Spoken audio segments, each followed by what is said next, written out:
దూలిపల్లి నరేంద్ర గారు. Speaker sir. రాలేదా sir? Speaker sir, okay seat ఇక్కడ ఉంది సార్. సారీ. స్పీకర్ సార్, గౌరవ మంత్రి గారి సమాధానంలో అధ్యక్ష, వారి సమాధానం చూస్తుంటే ఈ రాష్ట్రంలో ఎక్కడ రెవెన్యూ సమస్యలు అన్నీ పరిష్కారం అయినట్టు మంత్రి గారి సమాధానం ఉంది అధ్యక్ష. కానీ మనం చూస్తూ ఉంటాం అత్యధికంగా రాష్ట్రంలో కంప్లైంట్లు వచ్చేది రెవెన్యూ మీద అధ్యక్ష, ఈ రోజుకి కూడా. కానీ మంత్రి గారి సమాధానం ఏంటంటే రెవెన్యూ సదస్సుల్లో వచ్చిన సమస్యలన్నీ పరిష్కారం అని ఒక మా కాన్సెన్సీ నేను చెప్తాను అధ్యక్ష. చాలా లిస్ట్ ఇచ్చారు. దీనిలో ఎనెక్సర్ 1లో వాళ్ళు ఇచ్చిన దాని ప్రకారం అధ్యక్ష 1052 వస్తే 1049 పరిష్కారం చేసినట్టు ఇచ్చారు అధ్యక్ష. ఎనెక్సర్ 2లో అధ్యక్ష 212 ఉంటే 212 పరిష్కారం చేసినట్టు ఇచ్చారు అధ్యక్ష. నేను కోరేది ఒకటే, గత ప్రభుత్వంలో జరిగిన తప్పులు ఏవైతే ఉన్నాయో ఇప్పటికీ రైతాంగాన్ని ప్రజల్ని వెంటాడుతూ ఉన్నాయి. ఎందుకంటే వాళ్ళ ఇష్టారాజ్యం అధ్యక్ష. నాకు తెలుసు కొంతమంది రెవెన్యూ అధికారులు గతంలో ఉన్న అధికార పార్టీ నాయకులతో కుమ్మక్కయ్యి వాళ్ళకు కావాల్సిన పేర్లు రాయటం, పేర్లు తీయటం, డబ్బులు వసూలు చేయటం, వాళ్లే పంచాయతీలు చేయటం. ఇప్పటికీ కూడా వాటి పరిష్కారం కోసం చెప్పులు అరిగేటట్టు తిరుగుతూ ఉన్నారు అధ్యక్ష. మరి మంత్రి గారేమో వారి యొక్క సమాధానంలో అన్ని పరిష్కారం అయినట్టు చెప్తా ఉన్నారు. నేను ఇంకోటి అధ్యక్ష, 22A కింద ముఖ్యంగా మన రెవెన్యూ సదస్సుల్లో 22A కింద ప్రభుత్వం దగ్గరికి చాలా దరఖాస్తులు వచ్చినాయి అధ్యక్ష. మరి వాటి గురించి ఎక్కడా కూడా ప్రస్తావన లేదు. గత ప్రభుత్వం జీవో నెంబర్ 596 అధ్యక్ష, ఫ్రీ హోల్డ్ జీవో తెచ్చారు అధ్యక్ష. దీనిలో అడ్డగోలుగా అధ్యక్ష కొన్ని జిల్లాల్లో అయితే జిల్లా కలెక్టర్లుగా ఉన్న వ్యక్తులు డబ్బులు వసూలు చేసి వాగులు, వంకలు ఇష్టారాజ్యంగా లెఫ్ట్ అండ్ రైట్ ఇచ్చారు అధ్యక్ష. వీటి మీద ఇప్పటివరకు చర్యలు లేవు అధ్యక్ష. 19 నెలలు అవుతుంది మనం వచ్చి. రెండోది అధ్యక్ష, నా దగ్గర ఒక ఉదాహరణ ఉంది అధ్యక్ష. అనమర్లపూడి గ్రామంలో 1950లో అసైన్మెంట్ జరిగితే 50 ఎకరాలు 8 వ్యక్తుల పేర్ల మీద 1957 నుంచి ఆ భూమి మీద లిటిగేషన్ ఉంది అధ్యక్ష. లిటిగేషన్ ఉండి దాదాపు 100 మంది దళితులు 8 మంది మీద ఆ రోజున్న పెత్తందారులు ఎవరైతే ఉన్నారో వాళ్ళకు మాత్రమే అసైన్మెంట్ చేశారు, మమ్మల్ని పక్కన పెట్టారని చెప్పి 1957 అంటే మొన్నటి వరకు 60 సంవత్సరాలు లిటిగేషన్ ఉన్న భూమి అధ్యక్ష.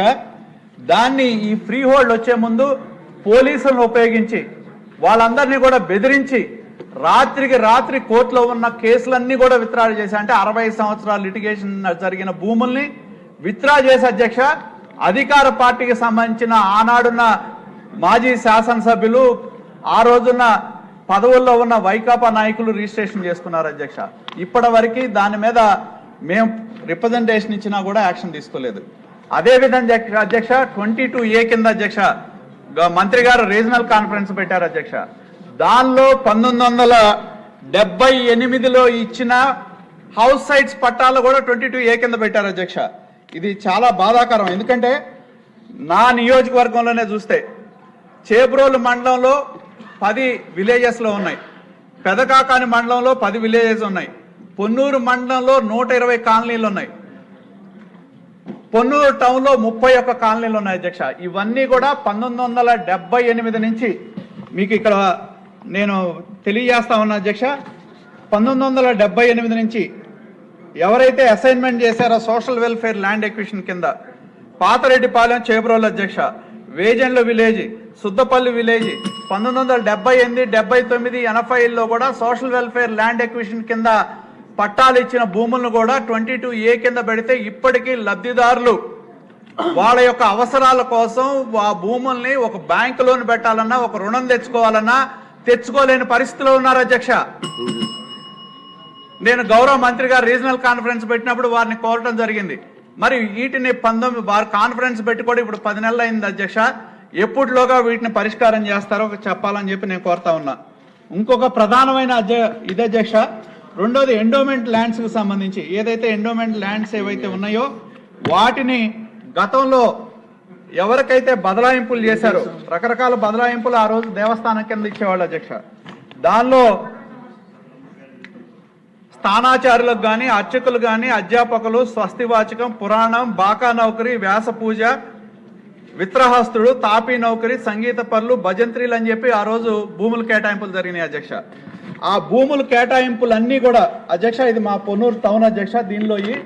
దీనిలో బస్ స్టాండ్లు ఉన్నాయి, సినిమా హాళ్ళు ఉన్నాయి. 1964లో ఎవరికైతే ఇవి ఉన్నాయో ఇప్పటికీ 2026 అధ్యక్ష, అంటే 62 సంవత్సరాలు. 1964లో ఎవరైతే వీటిని ఆ రోజు వీటి కోసం కేటాయించిన వాళ్ళు అమ్మేశారో 1926 60 సంవత్సరాల తర్వాత ఇవాళ కొనుక్కున్న వాళ్ళు 64లో వాళ్ళు ఎవరైతే కొనుక్కున్నారో అధ్యక్ష, 62 సంవత్సరాల తర్వాత నిషేధిత జాబితా కింద ఉంటే దానివల్ల ప్రజలు ఇబ్బంది ఎదుర్కొంటా ఉన్నారు అధ్యక్ష. నేను గౌరవ మంత్రి గారిని కోరేది ఒకటే అధ్యక్ష, ఇవి ఏవైతే పేదవాళ్ళు ఎవరైతే ఉన్నారో సోషల్ వెల్ఫేర్ ల్యాండ్ ఎక్విజిషన్ కింద మీరు కొత్త పట్టాలు మన ప్రభుత్వం సెంటున్నర ఇస్తాం, 3 సెంట్లు ఇస్తామని చెప్పి ప్రభుత్వం ప్రకటన చేసింది. నేను దయచేసి మంత్రి గారిని ఈ ప్రభుత్వాన్ని కోరేది అధ్యక్ష, ఈ 22A కింద ఎవరైతే బలహీన వర్గాలకు సంబంధించిన కాలనీలు ఏవైతే ఉన్నాయో వాటిని ఆ పట్టాదారులకు, అనుభవదారులకు ఇచ్చే విధంగా ప్రభుత్వం, ఇప్పుడు మనం గవర్నమెంట్ జీవో ఇచ్చింది అధ్యక్ష, 150 గజాల వరకు ఫ్రీగా చేస్తాం అని గవర్నమెంటే చెప్తా ఉంది. అభ్యంతరం లేని భూముల్ని మనం పట్టాలు ఇస్తాం. ఒక్క సీరియస్ ఇష్యూ అధ్యక్ష, అయిపోయింది అధ్యక్ష. ప్లీజ్ ఒక్క 2 నిమిషాలు చెప్పాడు సీనియర్స్ అని. అయిపోయింది అధ్యక్ష, 2 నిమిషాలు. 22A కింద ఉన్న వాటిని ప్రభుత్వమే రెగ్యులరైజ్ చేస్తామని చెప్తా ఉంది. కాబట్టి నేను మంత్రి గారిని కోరేది, త్వరితగతిన బలహీన వర్గాలు, ఎస్సీ ఎస్టీలు, బీసీలు ఎంతో మంది 22A కింద ఉండటం మూలాన చాలా ఇబ్బందులు ఎదుర్కొంటా ఉన్నారు అధ్యక్ష. దయచేసి నేను మంత్రి గారిని కోరేది, ఈ కాలనీలన్నీ కూడా మినహాయింపు ఇచ్చి ఎప్పుడో 1977, 78, 79, 80 నుంచి మొన్నటి వరకు వచ్చిన కాలనీలన్నీ కూడా సోషల్ వెల్ఫేర్ ల్యాండ్ ఎక్విజిషన్లో 22A కింద పడితే ఇది పేదవారు చాలా ఇబ్బందులు ఎదుర్కొంటున్నారు. కాబట్టి నేను కోరేది ఒకటే, ఎవరన్నా ధనవంతులు ఉంటే వాటిని ఏదన్నా మీరు ప్రోరేటాలో డిస్కస్ చేసి దానికి ఏదన్నా మార్కెట్ వాల్యూలో కొంత ఫిక్స్ చేసే విధానం చూడండి. కానీ దీన్ని ప్రజల్ని, పేదవాళ్ళని ఇబ్బంది పెట్టే విధంగా ఉన్నాయి అధ్యక్ష. పేదవాళ్ళు రోజు MRO ఆఫీసుల చుట్టూ తిరుగుతా ఉన్నారు. మరి మీకు ఇచ్చిన రెవెన్యూ సదస్సులో ఈ రిప్రజెంటేషన్లు కూడా ఉన్నాయి అధ్యక్ష, కానీ ఎక్కడా కూడా దాని పరిష్కారం అయినట్టు.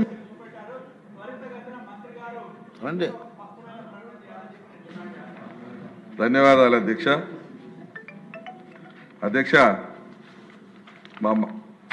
మా ప్రకాశం జిల్లాలో సుమారు 23,000 పైచిలకు అర్జీలు వచ్చాయి అధ్యక్ష గత రెవెన్యూ సదస్సులలో. వీటిలలో మా మార్కాపురం నియోజకవర్గం నుంచి 2,962